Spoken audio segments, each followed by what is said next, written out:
Hello दोस्तों, Shiv education channel पर आपका स्वागत है। हमने एनसीईआरटी चालू कर रखी है। एनसीईआरटी क्लास 6 की हम पढ़ रहे हैं और उसके अंदर भी हमने 5 चैप्टर कंप्लीट कर दिए हैं। 6वां चैप्टर हमारा चल रहा है, नए प्रश्न और नए विचार। उसके 2 पॉइंट हमने पढ़ लिए हैं। कौन सा? एक तो बुद्ध की कहानी और एक उपनिषद। किस्सा गौतमी की कहानी हमने कल पढ़ी थी, कैसे बुद्ध ने उनको ज्ञान प्राप्त किया था। बुद्ध के से हमें ये मिलता है कि बुद्ध के बचपन का नाम सिद्धार्थ था, उन्हें गौतम भी कहते थे, और बोध गया बिहार के अंदर उन्हें ज्ञान प्राप्त हुआ था। उसके बाद उनका नाम बुद्ध हुआ था। सारनाथ स्तूप बना हुआ है, सारनाथ में उन्होंने पहला उपदेश दिया था। कहाँ पर? सारनाथ पर उन्होंने पहला उपदेश दिया था किस्सा गौतमी को। वहाँ पर उन्होंने ज्ञान प्राप्त किया था, कैसे वो अपने बच्चे के लिए तड़फ रही थी। फिर उपनिषद के बारे में देखें, छठ दर्शन जो 6 विद्वानों ने दिए थे, वो भी हमने कल की क्लास में देखा था। जिन्होंने भी कल की क्लास नहीं देखी वो ज़रूर देखें, क्योंकि कल से चैप्टर चालू हुआ था। कल से अगर नहीं देखा आज की क्लास देखें तो बीच में समझ में नहीं आएगा, तो आप वो क्लास ज़रूर देखें। तो आज है बुद्धिमान भिखारी की कहानी। उसी चैप्टर के अंदर है कि बुद्धिमान भिखारी की कहानी क्या है। यह वार्तालाप छांदोग्य उपनिषद नामक प्रसिद्ध उपनिषद की एक कहानी पर आधारित है। यानी जो उपनिषद है छांदोग्य उपनिषद, उसकी यह कहानी है। छांदोग्य उपनिषद की यह क्या है? कहानी है। शौनक और अभिप्रतारिप नामक 2 ऋषि सार्वभौम आत्मा की उपासना करते थे। दो ऋषि क्या नाम था? शौनक थे और अभिप्रतारिणी। इन 2 ऋषि थे, वो क्या करते थे? सार्वभौम आत्मा की उपासना करते थे। एक बार जो ही वे भोजन करने के लिए बैठे, एक भिखारी आया और भोजन मांगने लगा। यानी 2 ऋषि, इनका कहना है कि 2 ऋषि थे। वो 2 ऋषि एक सार्वभौम आत्मा की क्या करते थे? तपस्या करते थे। तो जब वो खाना खाने के लिए बैठे तो खाना खाते समय कौन आया? एक भिखारी आया जो भिक्षा मांगने के लिए आया। शौनक ने कहा, हम तुम्हें कुछ नहीं दे सकते। शौनक ने, जो ऋषि थे, उसको जो शौनक नाम था, उन्होंने कहा कि हम आपको कुछ नहीं दे सकते। भिखारी ने पूछा, विद्वजन आप किसकी उपासना करते हो? अभिपारित ने उत्तर दिया, सार्वभौम आत्मा की, कि हम सार्वभौम आत्मा की उपासना करते हैं। ओह, इसका मतलब आप यह जानते हैं कि सार्वभौम आत्मा संपूर्ण विश्व में विद्वान है। किसने कहा ये? भिखारी ने कहा। भिखारी ने पूछा पहले कि भाई आप किसकी पूजा करते हो? उसने कहा कि भाई हम सार्वभौम आत्मा की पूजा करते हैं। तो उन्होंने कहा कि क्या आप जानते हो कि सार्वभौमिक संपूर्ण विश्व में विद्वान है? ऋषियों ने कहा, हाँ हम जानते हैं। भिखारी ने फिर से पूछा, अगर यह सार्वभौम आत्मा संपूर्ण विश्व में विद्वान है तो यह मेरे अंदर भी विद्वान है। मैं कौन हूँ? मैं इस विश्व का एक भाग ही तो हूँ। किसने कहा ये बात? भिखारी ने कहा कि अगर आप ये मानते हैं कि सार्वभौम आत्मा संपूर्ण विश्व में विद्वान करती है, तो मैं भी तो उसी विश्व का एक छोटा सा भाग हूँ, यानी उसी विश्व का भाग हूँ। तो क्या मेरे अंदर सार्वभौम आत्मा नहीं है? तुम सत्य बोलते हो युवा ब्राह्मण। क्या? तुम सत्य बोलते हो युवा ब्राह्मण। इसलिए हे ऋषियों, मुझे भोजन न देकर आप उस सार्वभौम आत्मा को भोजन देने से मना कर रहे हो। भिखारी की यह बात की सच्चाई जानकर ऋषियों ने उसे भोजन दे दिया। भिखारी ने भोजन पाने के लिए ऋषियों को किस तरह मनाया? यानी किस तरह मनाया? उन्होंने सत्य को ये स्वीकार किया कि आप पूजा करते हो और सार्वभौम की पूजा करते हो, हम आत्मा की पूजा करते हैं, हम ऐसे ही जनमानस की हत्या करेंगे या जनमानस के ऊपर हमें दया दृष्टि कृपा ये चीज़ें नहीं करेंगे। तो फिर भगवान कहाँ है? आत्मा कहाँ है? फिर हम क्यों ऋषि मुनि बनकर, क्यों दाढ़ी मूछ भगाकर हम पूजा करते हैं? हम प्रत्येक आत्मा में ब्रह्मा है, हमें उसकी पूजा, उसके मतलब कि उसका सहायता करनी चाहिए, यही हमारा कर्म है। तो ये चीज़ें यहाँ पर बताई गई है। इन चर्चाओं में भाग लेने वाले अधिकांश पुरुष ब्राह्मण और राजा होते थे। कभी कभी गार्गी जैसी स्त्री विचार का भी उल्लेख मिलता है, क्योंकि हमने पिछले में भी देखा था कि वैदिक संस्कृति में भी स्त्रियों का उल्लेख मिलता है, लेकिन बहुत ही कम देखने को मिलता है। विद्वता के लिए प्रसिद्ध गार्गी राज दरबार में होने वाले वाद विवाद में भाग लिया करती थी। निर्धन व्यक्ति इसी तरह के वाद विवाद में बहुत कम ही हिस्सा लेते थे। निर्धन व्यक्ति क्या करते थे, उसमें हिस्सा कम लेते थे, क्योंकि वहाँ पर बड़े बड़े लोग बड़े बड़े विद्वान लेते थे और उस समय छुआछूत और ऊंच नीच का भाव उपस्थित था, इसलिए निर्धन लोग वहाँ पर कम ही पहुँच पाते थे। इस तरह का एक प्रसिद्ध अपवाद सत्यकाम जबाल का है। सत्यकाम जबाल का नाम उसी दासी माँ के नाम पर पड़ा है। सत्यकाम के मन में सत्य जानने की तीव्र जिज्ञासा उत्पन्न हुई। सत्यकाम जबाल क्या है, एक दासी पुत्र है, उसके मन में एक तीव्र जिज्ञासा हुई कि मैं सत्य को जानूं, गौतम नामक एक ब्राह्मण ने उन्हें अपने विद्यार्थी के रूप में स्वीकार किया। वह अपने समय के सर्वाधिक प्रसिद्ध विचारकों में से एक बन गए, क्योंकि उन्होंने जब ज्ञान की खोज करने के लिए गए तो उन्हें जो ज्ञान की प्राप्ति हुई तो वह केवल प्रसिद्ध विचारक बन गए। उपनिषदों के कई विचारों का विकास बाद में प्रसिद्ध विचारक शंकराचार्य के द्वारा किया गया। बाद में किसके द्वारा किया गया? शंकराचार्य के द्वारा किया गया।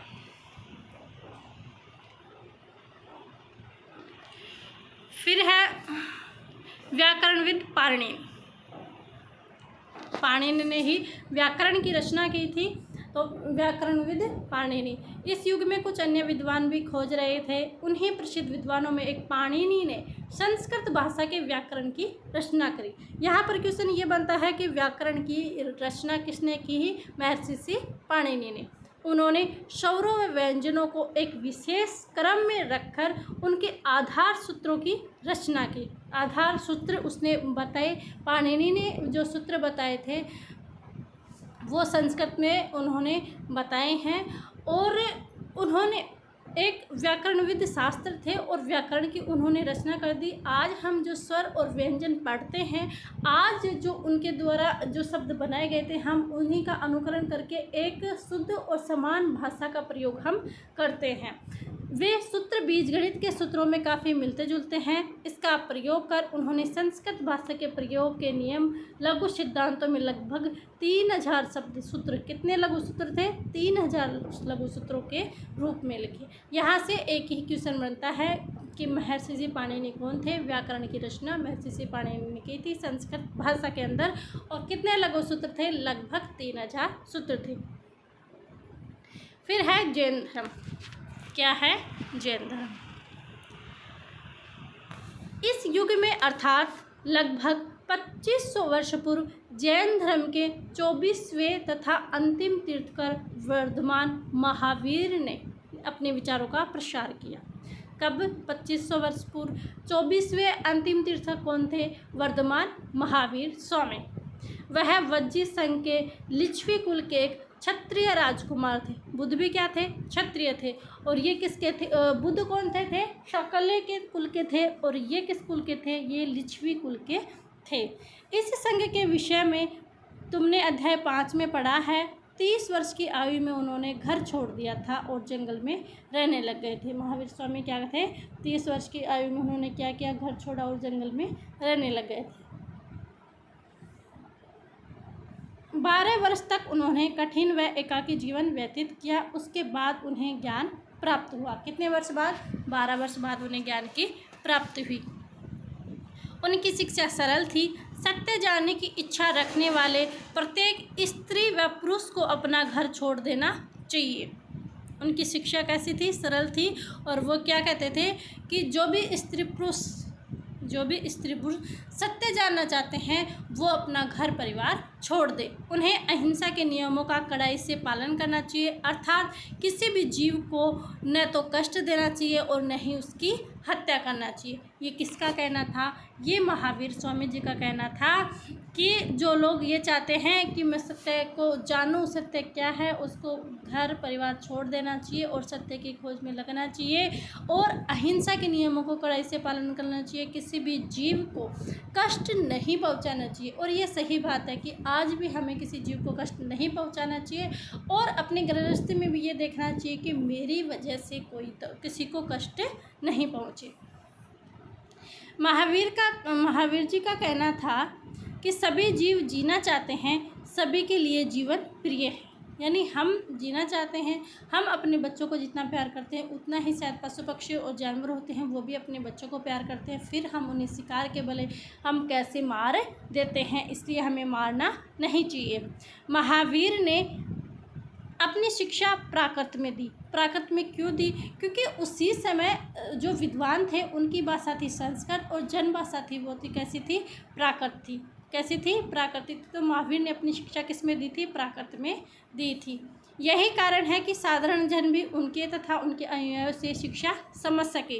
वही उनकी जब आम बोलचाल भाषा रही थी इसलिए सभी अनुयायी क्या थे? उनकी शिक्षा समझ सके थे। देश के अलग अलग हिस्सों में प्राकृत के अलग अलग रूप प्रचलित थे। यानी प्राकृत भाषा के आज भी हम देखते हैं कि एक जगह से दूसरी जगह जाते हैं उसमें थोड़ा बहुत हमें चेंज देखने को मिल जाता है। ऐसा ही पहले भी था कि अलग अलग जगह पर प्राकृत रूप के भी अलग अलग रूप प्रचलित थे। प्रचलन क्षेत्र के आधार पर ही उनके अलग अलग नाम थे। जैसे मगध में बोली जाने वाली प्राकृत मागधी कहलाती थी। जैसे हम बोलते हैं मेवाड़ में मेवाड़ी, अलवर की तरफ मेवाती, ऐसे वर्ज में वर्ज की तरफ वर्ज भाषा बोली जाती है, मारवाड़ी, मराठी, रांगड़ी, मालवी, ऐसे शब्द ऐसे जहाँ पर जिस क्षेत्र में जैसी बोली जाती है हम उसी तरह कर देते हैं। वैसे ही मागधी जहाँ प्राकृतिक भाषा बोली जाती थी मगध के अंदर तो उसको क्या बोला गया था? मागधी। जैन नाम से जाने वाले महावीर के अनुयायियों को भोजन के लिए भिक्षा मांगकर सादा जीवन बिताना होता था। यानी वो क्या करते थे? भिक्षा मांगकर अपना जीवन व्यतीत करते थे। उन्हें पूरी तरह से ईमानदार होना पड़ता था। क्या होना पड़ता था? पूरी तरह से ईमानदार होना पड़ता था। चोरी न करने उन्हें सख्त हिदायत थी। उन्हें ब्रह्मचर्य का पालन करना होता था। पुरुषों को वस्त्रों सहित सब कुछ त्याग देना पड़ता था। पुरुष वस्त्र वगैरह नहीं पहनते थे, वस्त्र वगैरह त्याग देते थे। चोरी के लिए सख्त हिदायत थी, पूरी ईमानदारी से करते थे। और वो लोग क्या करते? भिक्षा मांगकर ही खाते थे। अपने पास कोई भी नहीं रखते थे कि वो भिक्षा मांगकर ही लोग अपना पेट भरते थे। ऐसे उन्हें जैन अनुयायियों का था। अधिकांश व्यक्तियों के लिए ऐसे कड़े नियमों का पालन करना बहुत ही कठिन था। फिर भी हजारों व्यक्तियों ने इस जीवन शैली को जानने और सीखने के लिए अपने घरों को छोड़ दिया, क्योंकि घर छोड़ना एक आम आदमी की बस की बात नहीं होती। लेकिन उस समय भी हजारों व्यक्तियों ने इस जीवन शैली को अपनाने के लिए क्या किया? अपने घरों को छोड़ दिया। कई अपने घरों पर ही रहे और भिक्षु भिक्षुणी बने लोगों को भोजन प्राप्त कर उनकी सहायता करते थे। यानी अगर सारे ही चले जाते तो भोजन उनको कौन देता? लेकिन सारे नहीं गए थे। कुछ ही व्यक्तियों ने वहाँ पर उन्होंने शिक्षा ली और घर से बाहर गए और सभी को ज्ञान प्राप्त किया।